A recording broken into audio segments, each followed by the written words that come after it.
Okay, let's unpack this. It's pretty staggering when you think about it. What's that? Every single day, something like 180,000 people are moving into cities. Wow. 180,000 a day. Yeah, and that works out to 65 million people every year. Yeah. It's not just a small shift, is it?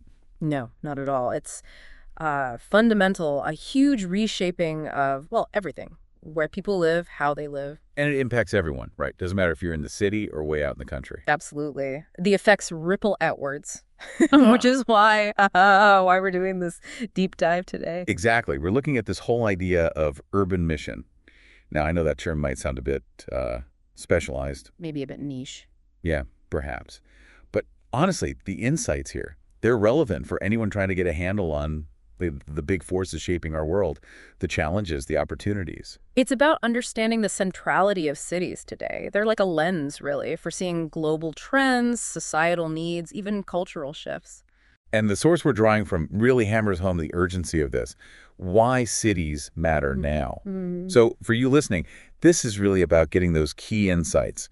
Why are cities becoming the main stage? What does that mean for everything?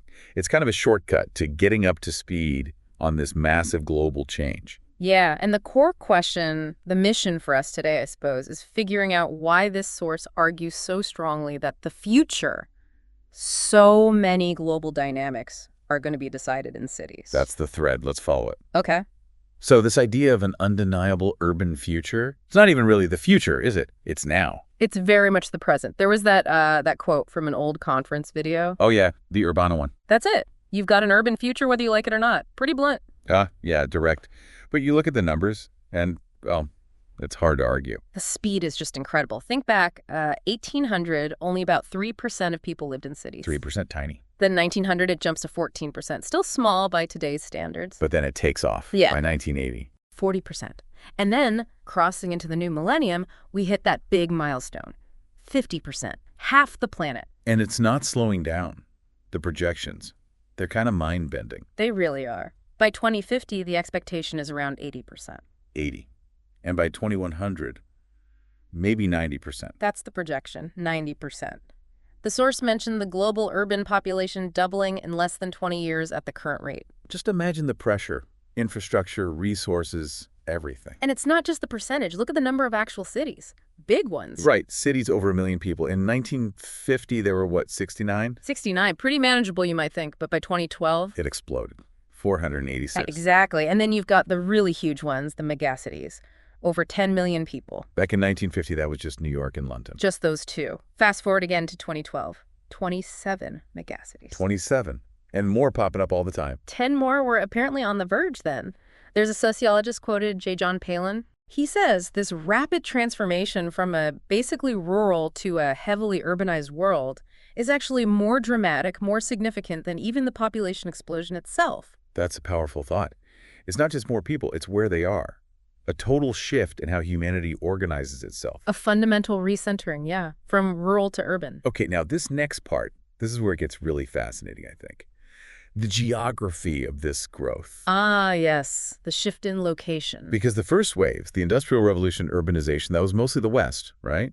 Europe, North America. Primarily, yes. But the source points out that growth has kind of plateaued there now, stabilized. So where's the action now? It's overwhelmingly in the global south.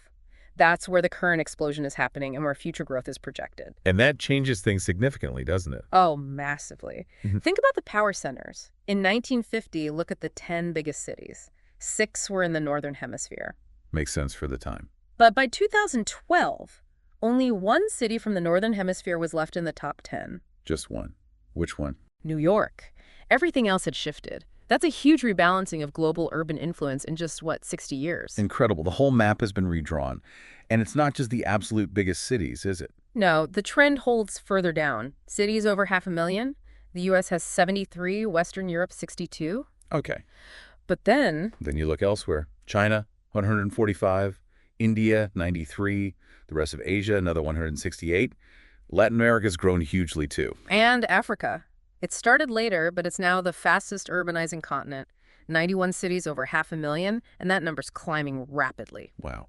And the megacities reflect this too. Absolutely. Remember, 2 in the north in 1950. By 2012, 21 of the 27 megacities were in the southern hemisphere. From 0 to 21, that's definitive. It really is. And the UN projections just solidify this. Most population growth next quarter century, cities in the global south. Their urban populations doubling in just 30 years. Yeah. Compared to 38 globally. Exactly. And 93% of all population growth expected there, mostly Asia and Africa. So this massive rapid urbanization concentrated in the global south.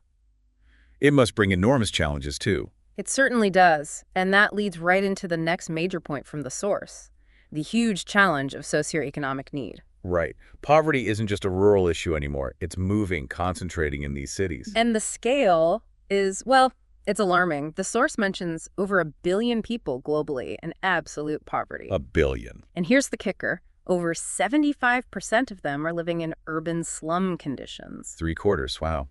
Lacking basic stuff, right? Clean water, sanitation. Basic services, yeah. Things many people take for granted.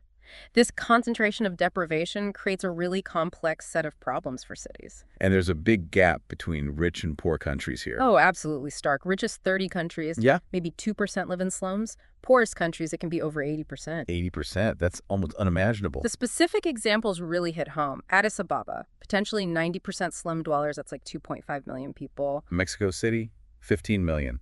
Calcutta, 14 million. These are cities within cities almost. They are. And the worst stats, according to the source, are in sub-Saharan Africa, 72% of the urban population in slums, and South Asia, around 60%.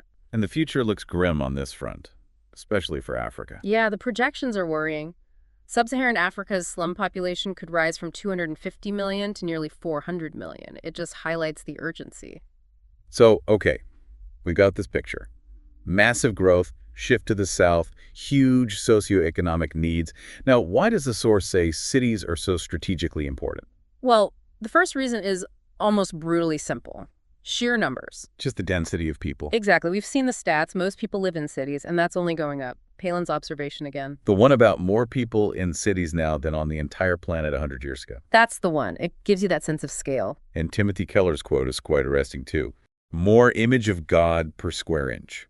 It's a theological way of putting it, but it emphasizes the concentration of humanity. Combine that with the UN saying all future growth is urban, especially in developing regions.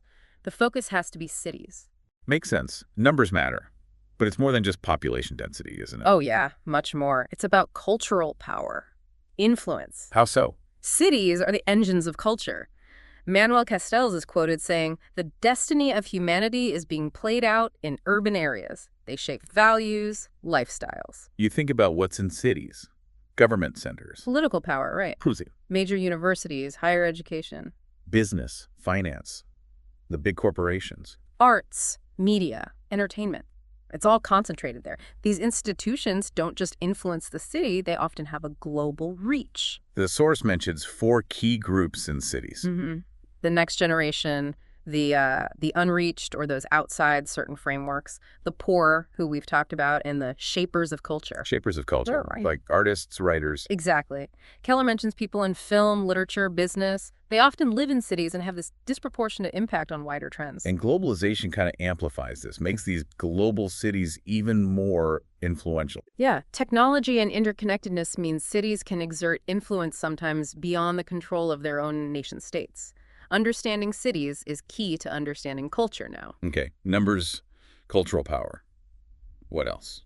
The city as a focal point, a place of encounter. Encounter, like different kinds of people meeting. Exactly. It's where the world literally comes together. The source talks about world religions coexisting, interacting, dialoguing, mainly in cities now. Harvey Kahn called the city the global stage for this. So if you want to understand religion today, you look at the cities. That's the argument. And it's also the main place, the source argues, where people encounter what it calls the most powerful global influence, this sort of Western post-Enlightenment culture. Driven by industrialization, globalization. Right. And how that interacts with all the other cultures and faiths in the dense urban environment. That's a critical dynamic. That Ray Bay quote comes to mind again. Crossing the streets of the world's cities, not the oceans. Precisely. It implies the crucial conversations, the clashes of values, the big questions about belief and allegiance. They're happening on the streets of Lagos, Mumbai, São Paulo. You need to understand the gods shaping urban life, as the source puts it. Which leads back, in a way, to the poverty issue. How so? Bringing it up again. Yeah, but from a strategic angle. The urban poor aren't just a humanitarian crisis, though they are that. They're also this huge population segment, often overlooked or unengaged by mainstream society or certain communities. Greenway and Monsma call them the largest unclaimed frontier. Yeah, suggesting a massive group potentially lacking connection or voice within dominant narratives. The source lists some causes they identified: lack of jobs, housing issues, street kids. Complex stuff. But it also brings in the UN view, right? About wider economic structures. Yes, it balances the local factors with the idea of potentially unjust global systems, certain economic policies, maybe exacerbating poverty in the global south. It's not just local, it's global. And he writes, quote, about the economic imbalance being the #1 moral issue. That's strong. Very strong. Comparing the global debt system to historical injustices really frames it as a profound ethical challenge tied into this urban reality. Okay, so numbers, culture, encounter, poverty. There's one more major point the source makes about why cities are critical. Right. And it's a slightly concerning one, perhaps. The decreasing presence of certain communities, specifically Christians, in urban centers. You mean the percentage is dropping? Yeah, the statistic cited is pretty stark. From around 70% Christian in global cities in 1900 down to maybe 40% today. Wow. Is that just because cities are growing fastest in non-Christian majority areas? That's definitely part of it, a big part. But the source also mentions something else, particularly in the West. The sort of Christian flight to the suburbs. Seeking a more comfortable, maybe perceived safer lifestyle. That seems to be the implication, leaving the perceived problems of the city behind. And this connects to negative stereotypes about cities. Exactly. The source lists them. Cities seen as just crime-ridden, too busy, scary, impersonal. Terms of derision almost. And Harvey Kahn's point was that these stereotypes can actually paralyze Christian initiative. They stop people from engaging. He tried to debunk some myths, didn't he? Like the simple rural good, urban bad idea.